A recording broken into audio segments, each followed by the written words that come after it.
Semester 2 BA political science. अगर आप Calcutta university में पढ़ रहे हो तो सेमेस्टर 2 का डीएससीसी 2 का पेपर और MN2 हम लोग करवाने वाले हैं, क्योंकि दोनों का ही सिलेबस आप लोग का सेम रहेगा। ठीक है, हम लोगों ने अपना प्रॉपर बैच अनाउंसमेंट कर दिया, क्योंकि आप लोग का सिलेबस काफी लेंदी है, फ्री ऑफ कॉस्ट तो भाई नहीं हो पाएगा इस बार। ठीक है, तो सेमेस्टर 2 में जो लोग इंटरेस्टेड हो और अच्छे से सेमेस्टर 2 से लेके एंड सेमेस्टर तक आप लोग हमारे साथ पढ़ना चाहते हो, तो आप लोग क्या करो, पहला काम करना है कि आप लोग को पहला क्लास 1 हम लोग फ्री ऑफ कॉस्ट यूट्यूब पे अपलोड करेंगे, और जो भी आपका नोट्स वगैरह रहेगा वो सब कुछ आपका क्या रहेगा, पेड रहेगा, और लेक्चर वगैरह भी पेड रहेगा, क्योंकि पहला क्लास आपको एज अ डेमो हम लोग प्रोवाइड कर रहे हैं। ठीक है, तो आपको बता देते हैं ये आपका सिलेबस रहा जो कि हम लोग करवाने वाले हैं। MN2 का भी सेम सिलेबस है, स्क्रीनशॉट ले लो। जिन लोग का सिलेबस आप लोग का मैच हो जाता है तो आप लोग अपना बैच परचेस कर सकते हो। ठीक है, बैच का प्राइस क्या रहेगा, देखो आपको रिकॉर्डेड क्लास मिलेगा, डाउट सॉल्विंग होगा, लाइव क्लास भी दिया जाएगा, टेस्ट होगा आपका ऑफलाइन। तो भाई इतना सारा फैसिलिटी आपको मिलने वाला है। डीएससीसी का पेपर और MN का पेपर तो सेम ही रहेगा, तो पर मंथ आपका फीस रहने वाला है 600 अप्रॉक्स। ठीक है, पर मंथ। तो जून का आपका फीस रहेगा, जून से ही स्टार्ट होगा। तो जो लोग इंटरेस्टेड हो, आपको क्या करना है, पहला क्लास करने के बाद इस नंबर पे आपको व्हाट्सअप करना है, और यहां पे आपको QR कोड दे दिया जाएगा, और आप लोग वहां पे पेमेंट कर देना अपना जून मंथ का, और उसके बाद आप लोग एनरोल कर लेना। एग्जाम तक आप लोग का क्लासेस करवाया जाएगा, सिलेबस कंप्लीट करवाया जाएगा, और अच्छे से टेस्ट वगैरह भी प्रोवाइड किया जाएगा। तो अब स्टार्ट करते हैं। मैम आपको करवाएंगी फर्स्ट क्लास, अच्छे से करो। DSCC 2 और MN2 जिनका भी सप्ली भी है, आप लोग भी यहां से परचेस करके पढ़ सकते हो। ठीक है, और सब कुछ करवाया जाएगा, सजेशन वगैरह सब कुछ। तो परेशान बिल्कुल नहीं होना है, जैसे ही आप एनरोल कर लेते हो हमारे बैचेस में। ठीक है, अब यहां से स्टार्ट होगा आपका जो भी आज का लेक्चर है। तो आज हम मॉड्यूल 1 का टॉपिक नंबर 1 स्टार्ट करेंगे, evolution of the Indian constitution. जितने हमारे टॉपिक हैं वो पेड बैचेस में आपके धीरे धीरे करके कंप्लीट कराए जाएंगे, जिससे आपके सारे डाउट्स क्लियर हो जाएं। जब तक आपके सारे डाउट्स क्लियर नहीं हो जाते तब तक उस टॉपिक को हम लोग छोड़ेंगे नहीं। मतलब क्या कि हर एक टॉपिक के बाद आपका एक लाइव सेशन होगा, ठीक है, जिससे आपको कोई भी क्वेरी होगा वो आप मेरे से डायरेक्टली पूछ सकते हो, और उससे रिलेटेड आपका एक मिनी टेस्ट भी होगा। तो आज के वीडियो में हम स्टार्ट करेंगे evolution of the Indian constitution, जो कि मॉड्यूल 1 का टॉपिक नंबर 1 है। तो evolution of the Indian constitution का मतलब क्या होता है? इसका मतलब ये होता है कि ये जो हमारा इंडियन कॉन्स्टिट्यूशन है ये बना कैसे, मतलब इसका पीछे का जो हिस्टोरिकल बैकग्राउंड है, पीछे का इसका हिस्ट्री क्या है, हिस्टोरिकल बैकग्राउंड क्या है। ठीक है, ऐसा तो नहीं है कि डायरेक्टली इंडियन कॉन्स्टिट्यूशन को बना दिया गया, बहुत सारा प्रोसेस इसमें ऐड हुआ है। बहुत सारा प्रोसेस होने के बाद हमको एक इंडियन कॉन्स्टिट्यूशन मिला है, तो उसी को हम लोग एवोल्यूशन में पढ़ेंगे। तो चलिए स्टार्ट करते हैं टॉपिक को। एवोल्यूशन ऑफ इंडियन कॉन्स्टिट्यूशन में आपका फर्स्ट टॉपिक जो आएगा वो आएगा हिस्टोरिकल बैकग्राउंड। तो ये एक मान लो आपका डायरेक्ट इससे क्वेश्चंस आता है, जब भी आपको क्वेश्चन पूछा जाएगा वो डायरेक्ट पूछा जाएगा कि डिस्कस या describe the evolution of Indian constitution. ठीक है, तो उसके अंदर आपको सब हेडिंग्स में सारे चीज़ों को डिस्कस करना होगा। जैसे फर्स्ट आपने सब हेडिंग दिया हिस्टोरिकल बैकग्राउंड। तो आइए हम लोग समझते हैं। हमारा जो ब्रिटिश है वो इंडिया में आया 1600 में। ब्रिटिश इंडिया में कब आए? 1600 में एज ट्रेडर्स आए थे। ट्रेडर्स मतलब कि सिर्फ बिजनेस करने आए थे। सिर्फ क्या करने आए थे? ट्रेड करने आए थे, सिर्फ बिजनेस करने आए थे। ठीक है, in the form of east India company. Britishers आए तो थे, लेकिन किस फॉर्म में आए थे? ईस्ट इंडिया कंपनी के फॉर्म में आए थे। मतलब वो एक ट्रेडर थे और उनके कंपनी का नाम क्या था? East India company. ठीक है, which had the exclusive right of the trading in India under a charter guaranteed by the Queen Elizabeth। ठीक है, इसमें क्या आपको कहा जा रहा है कि जो ईस्ट इंडिया कंपनी है उनको एक्सक्लूसिव राइट दी गई थी ट्रेड करने की इंडिया में, और ये ट्रेड करने का राइट किस चार्टर के द्वारा उन्हें दिया गया था? क्वीन एलिजाबेथ ने उन्हें दिया था। ये ग्रांट किया था ये चार्टर कि आप इंडिया में जाकर के, आपके पास ये राइट है कि आप इंडिया में जाकर के ट्रेड करोगे। 1765 से पहले स्टार्टिंग में, मतलब 1765 में कंपनी के पास सिर्फ प्योरली क्या थी? ट्रेडिंग फंक्शंस थी। मतलब वो सिर्फ ट्रेड करते थे, उनके पास अदर कोई राइट्स नहीं था।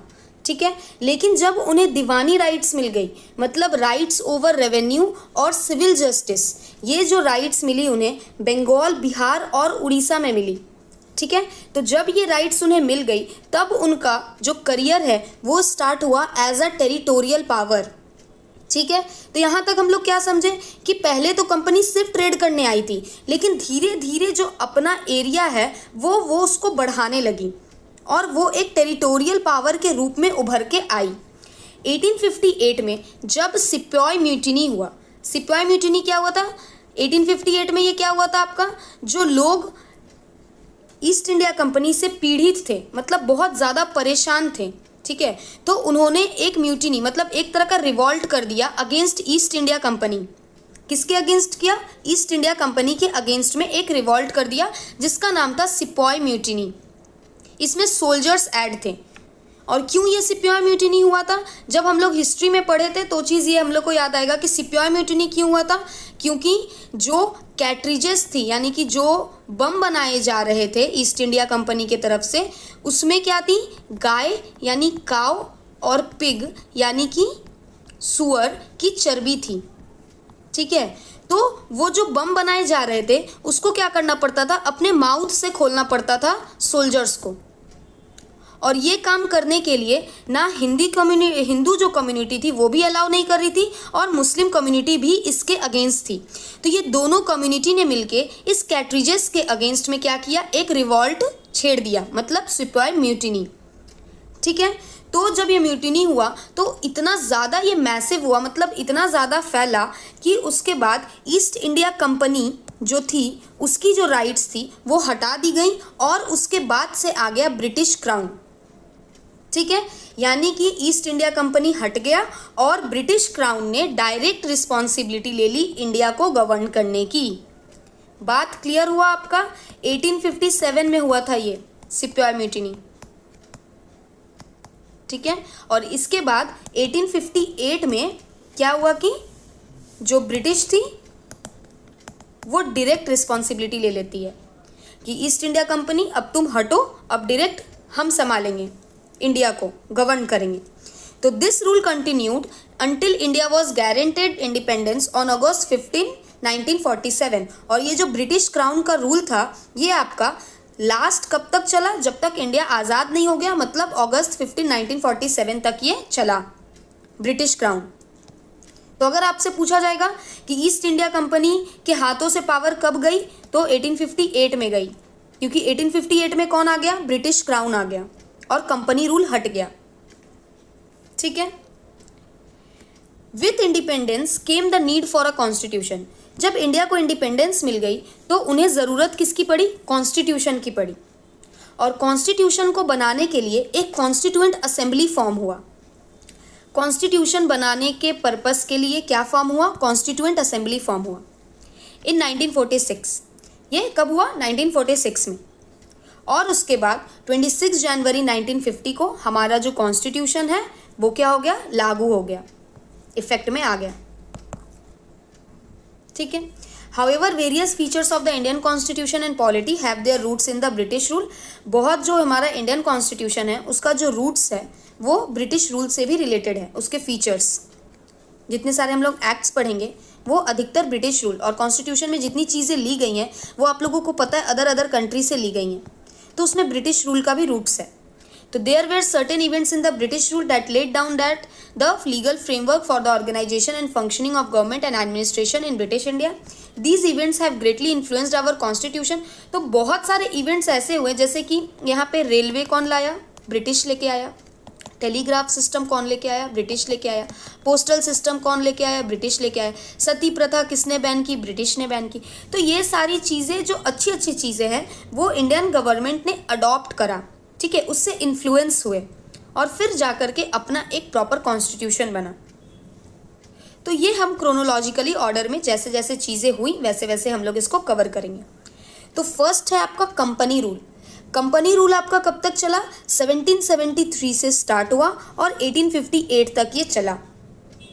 1858 से मान लो क्राउन रूल स्टार्ट हो गया और ये टिल इंडिपेंडेंस, मतलब जब तक इंडिपेंडेंस नहीं मिली 1947 तक क्राउन रूल चला। तो कंपनी रूल के अंदर जो फर्स्ट हमारा एक्ट है वो हम पढ़ेंगे रेगुलेटिंग एक्ट ऑफ 1773। ये एक्ट कहता क्या है? This act was of great constitutional importance as it was the first step taken by the British government to control and regulate the affairs of East India Company in India. ये act बहुत ही important है। क्यों important है? क्योंकि British government का ये एक तरह से फर्स्ट स्टेप था जिससे वो इंडिया में, ईस्ट इंडिया कंपनी इंडिया में क्या कर रहे थे, कंट्रोल कर रहे थे और रेगुलेट चला रहे थे इंडिया को, इंडिया के अफेयर्स में क्या कर रहे थे, इंटरफेयर कर रहे थे। तो it recognised for the first time the political and administrative function of the company. तो फर्स्ट टाइम इस एक्ट से पता चलता है कि first time East India Company ने कैसे पॉलिटिकली और एडमिनिस्ट्रेटिव फंक्शन में अपना इंटरफेरेंस किया और अपना रोल दिखाया। तो एक तरह का ये फाउंडेशन है सेंट्रल एडमिनिस्ट्रेशन का इंडिया में ईस्ट इंडिया कंपनी का। ठीक है, पहले तो ये ट्रेड करने आए थे, लेकिन धीरे धीरे क्या करने लगे, इन्हें लालच होने लगा कि अब ट्रेड नहीं, अब हम क्या करेंगे, पूरा रूल ही करेंगे इंडिया पे। और फिर ये करने के लिए वो डिफरेंट एक्ट लाए, इंटरफेयर किए, और धीरे धीरे जितने भी किंग्स वगैरह थे, ये हमें हिस्ट्री से पता चलेगा कि जितने भी किंग्स वगैरह थे उन्हें पेंशन में डाल करके क्या कर दिया गया, उन्हें रूल नहीं करने दिया गया। बोला गया क्या कि रूल तो बस आप रहोगे एज अ हेड, बस दिखाने के लिए, लेकिन अंदर का जो काम है वो कौन करेगा, ईस्ट इंडिया कंपनी करेगा। ऐसे कर करके उन्होंने बहुत सारे एरिया को अपने अंडर ले लिया, मेन जो एरिया होते हैं, बहुत सारे वॉर के बाद उन्होंने जीता एरियाज़ को और अपने अंडर ले लिया। और धीरे धीरे करके हर एक्ट के साथ आपको धीरे धीरे चेंजेस दिखेंगे कि वो जो इंडिया में लाने को चाह रहे थे। तो रेगुलेटिंग एक्ट का फर्स्ट फीचर क्या है? It designated the governor of Bengal as the governor general of Bengal. Regulating act के तहत जो गवर्नर ऑफ बंगाल कहलाते थे उन्हें नए नाम से डेजिग्नेशन दिया गया और वो नाम था governor general of Bengal. First काम ये हुआ। सेकंड क्या हुआ? And created an executive council of 4 members to assist him. और ये जो गवर्नर जनरल ऑफ बंगाल हैं उनके साथ में एक एग्जीक्यूटिव काउंसिल को फॉर्म करा गया और इस एग्जीक्यूटिव काउंसिल में मेंबर्स कितने होंगे? 4 होंगे। और ये 4 members governor general of Bengal को क्या करेंगे? असिस्ट करेंगे। ठीक है। The first such governor general was Lord Warren Hasting. तो ऐसे जो फर्स्ट इस एक्ट के द्वारा जो गवर्नर जनरल ऑफ बंगाल बने वो कौन थे? Lord Warren Hastings. Next feature क्या है? It made the governors of Bengal and Madras presidencies subordinate to the governor general of Bengal. मतलब क्या हो गया कि पहले ये जो क्षेत्र थे बॉम्बे और मद्रास, ठीक है, ये अलग अलग काम कर रहे थे। ठीक है, बॉम्बे अलग, मद्रास अलग। लेकिन इस रेगुलेटिंग एक्ट के तहत क्या करा गया कि जो गवर्नर है वो ही बॉम्बे को भी देखेगा और मद्रास को भी देखेगा एज अ सबऑर्डिनेट, इसके अंडर में रहेंगे बॉम्बे भी और मद्रास भी। ठीक है। और मेन जो हेड एरिया रहेगा वो रहेगा बंगाल। मतलब क्या समझ में आ रहा है आपको? एक तो total overall governor general of Bengal है, ठीक है, और ये जो बॉम्बे और मद्रास के गवर्नर हैं वो इसके अंडर में आएंगे, गवर्नर जनरल ऑफ बंगाल के अंडर में। Unlike earlier when the 3 presidencies were independent of one another. पहले क्या चीज़ होती थी? ये जो 3 प्रेसिडेंसीज हैं बंगाल, बॉम्बे और मद्रास, ये तीनों अलग अलग इंडिपेंडेंट थी, अपना अपना काम कर रही थी। लेकिन अब अपना अपना काम नहीं करेंगी। अब गवर्नर जनरल ऑफ बंगाल जो हैं यानी कि वॉरेन हेस्टिंग को बॉम्बे का गवर्नर और मद्रास का गवर्नर आकर के अपनी अपडेट्स देगा। ठीक है। नेक्स्ट पॉइंट आता है आपका, it provided for the establishment of a supreme court. Regulating act के तहत सुप्रीम कोर्ट भी इस्टेब्लिश करा गया था 1774 में कैलकाटा में, जिसमें एक चीफ जस्टिस बनाए गए और 3 अदर जजेस बनाए गए। तो शॉर्ट क्वेश्चंस में आपका आ सकता है कि इस एक्ट के तहत सुप्रीम कोर्ट स्टैब्लिश हुआ, तो रेगुलेटिंग एक्ट 1773। और अगर ईयर पूछा जाए कि सुप्रीम कोर्ट एक्चुअल में कब स्टैब्लिश हुआ कैलकाटा में, तो 1774। उसमें एक चीफ जस्टिस और 3 अदर जजेस थे। It prohibited the servants of the company from engaging in any private trade और एक्सेप्टिंग प्रेजेंट्स और bribes from the natives. Regulating act 1773 prohibit करता है कि जो भी कंपनी के सर्वेंट्स होंगे वो किसी भी तरह के प्राइवेट ट्रेड से इंगेज नहीं होंगे, एक्स्ट्रा अलग से कुछ काम नहीं करेंगे, ना ही किसी तरह का प्रेजेंट्स और ब्राइब एक्सेप्ट करेंगे अपने नेटिव से, अगल बगल कंट्री या कोई चीज़ से।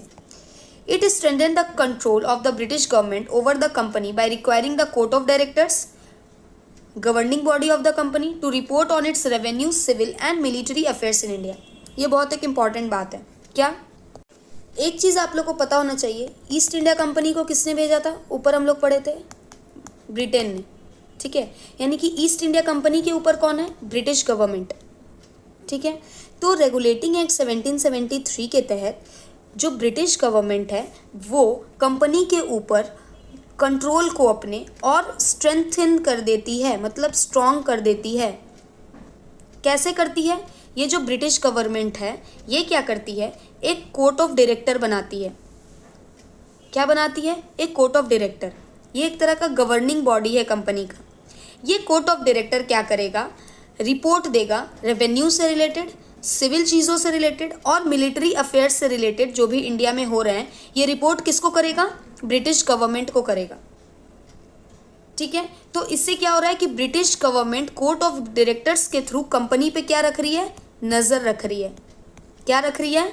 नज़र रख रही है कि कंपनी सही तो कर रहा है, चीज़ें ब्रिटिश गवर्नमेंट तक अपडेट होती रह रही हैं। तो ये किससे हुआ? 1773 एक्ट के तहत ही कोर्ट ऑफ डायरेक्टर्स को स्टैब्लिश किया गया।